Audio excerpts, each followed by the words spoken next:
Israel still took action.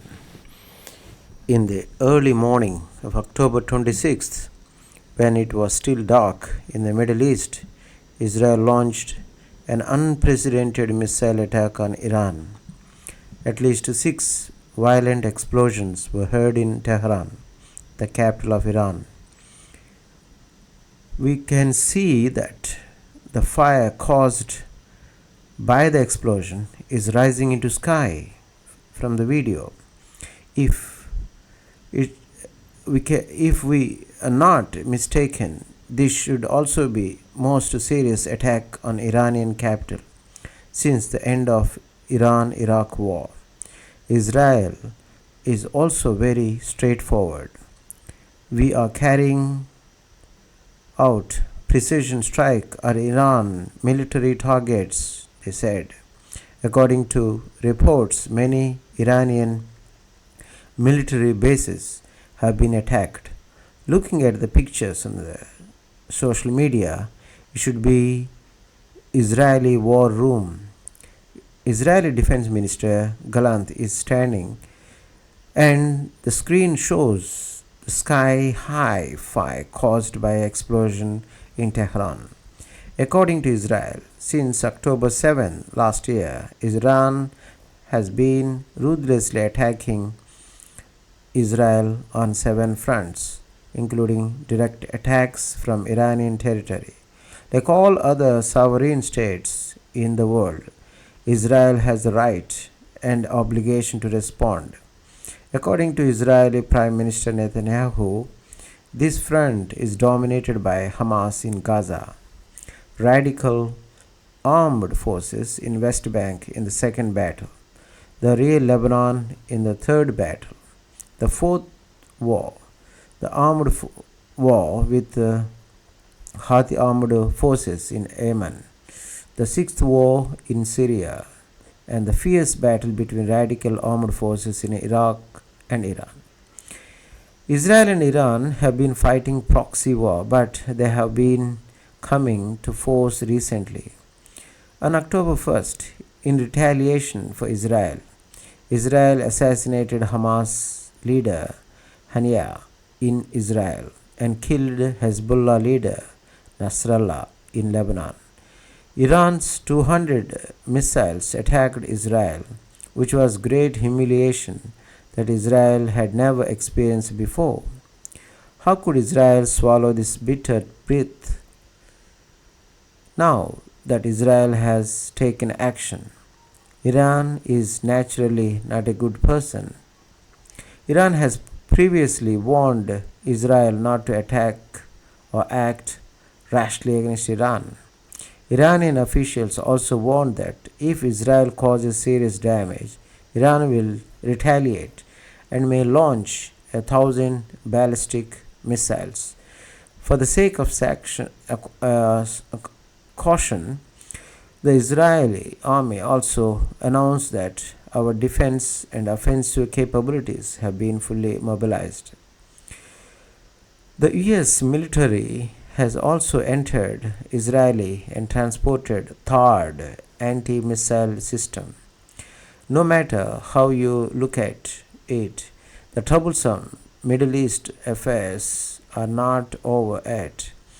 Let's just talk about 3 superficial points. The first, Israel can't swallow this bitter breath. It likes to write others' land report, which is Israel's consistent style.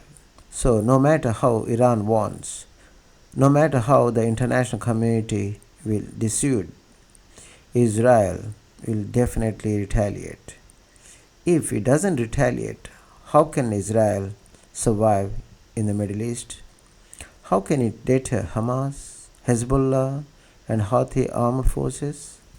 Israel retaliated against United States, claiming that it was not involved and the ball was kicked to Iran. Secondly, Israel actually left room Don't forget that Israel's attitude was very tough at the beginning, even hinted that it would target Iran's nuclear facilities and oil facilities, which meant that Iran would never give up. So, we saw that it first asked for sky-high price, then lowered the target. When it really came to the action, the military announced that it had only launched an attack on Iranian military targets, which can be regarded as equal retaliation. Iran's previous missile attack on Israel also left room, targeting military targets and the Mossad headquarters. Even from the deployment of Iranian military, it is not ruled out that Iran had received hints through some channels before Israel launched the attack. The signals are actually very clear. Both sides don't want to lose face, but both sides don't want to fight a big war. Third, it's up to Iran. If Iran can endure it, throws a knife in person, the situation will gradually cool down. A new game will begin. If Iran can no longer endure it, it will retaliate and counter-retaliate, starting a new death spiral. Iran really doesn't want to fight, especially at this critical juncture. The new president has just come to power, hopes to improve foreign relations and then improve people's livelihood. Otherwise, Iran has not taken any action for the long time after عنيفة was assassinated. It was not until Nasrallah was assassinated that Iran could no longer endure it and launched an attack on Israel. Okay, overall, the Middle East war will not start, let alone the Third World War. But the only thing that can be certain in this world is uncertainty. If blood is always returned with blood, if there is no restraint at all, it will inevitably spread like a fire in the ground. In the end, it will be bloody.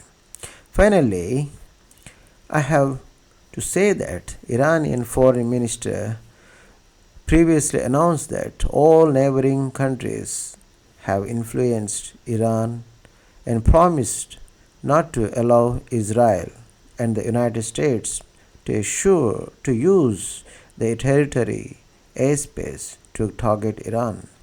But Israel and Iran do not border each other. We just need to listen to some of the promises of Israeli missile department on how to reach Iran in Middle East through neighboring countries. Of course, some of the Middle East countries may also be helpless. Israeli missiles and Iranian missiles are flying in the sky. What can they do? Let us see. After watching this video, don't forget to give it thumbs up and subscribe to our channel. Hit the bell icon to get notified whenever we post new content. Your support means a lot and helps our team create more videos like this. Thanks for watching.